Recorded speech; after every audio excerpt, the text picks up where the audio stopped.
We were in church many years ago. I was a young lad in the Assemblies of God church. One day, I had a prophetic word. And the pastor had given us an opportunity to have this youth program. This was different from the teenagers, but this had to do with what they call Christ ambassadors. And I was sharing some things, and the pastor was uncomfortable with those things that I was sharing. So he sent somebody to stop me from talking. So they stopped me. So I later on went to see the pastor to apologize because he didn't like what I was saying. But what I was saying was true. So I didn't like it. And I had to go to him and apologize. I wasn't trying to cause chaos. I was trying to call these folks to straighten their lives. It was only a few weeks later, the General Council of the Assemblies of God announced a transfer of the pastor.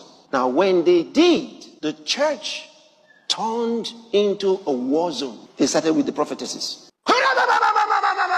Who's there? I mean, I'm quoting verbatim. Who said my son must go? And I stood up from where I was looking to find out who's the one saying, who say?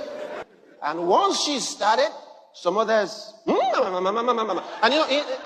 back then, those years, in the Assemblies of God, there were only some little few tongues. Then kuri mama, suri mama. Some of them did their kuri mama, suri mama, and they started pulling, they went outside, pulling the signboard. They said, this church is finished. Kuri mama, suri mama. They pulled the signboard. Said, we are no longer Assemblies of God for transferring the pastor. Then the choir, they took off their robes. Kuri mama, suri mama. Complete chaos. Others went up and they said, the pastor that was announced to be coming, they said, if he comes here, we will finish him. Then the next week, the general superintendent of the Assemblies of God came to church. Said to the choir, I hear you took off your robes. From today, you will no longer wear robes. The choir is over.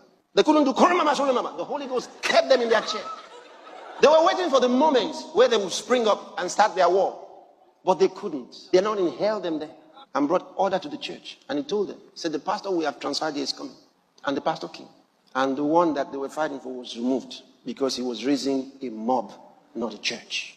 Disorder with prophecy. They were prophesying. The head of the choir took the microphone and was prophesying that what the General Council did was wrong. It is not of me. It is not of me, said the Lord. It is not of me. We were looking at them in the church.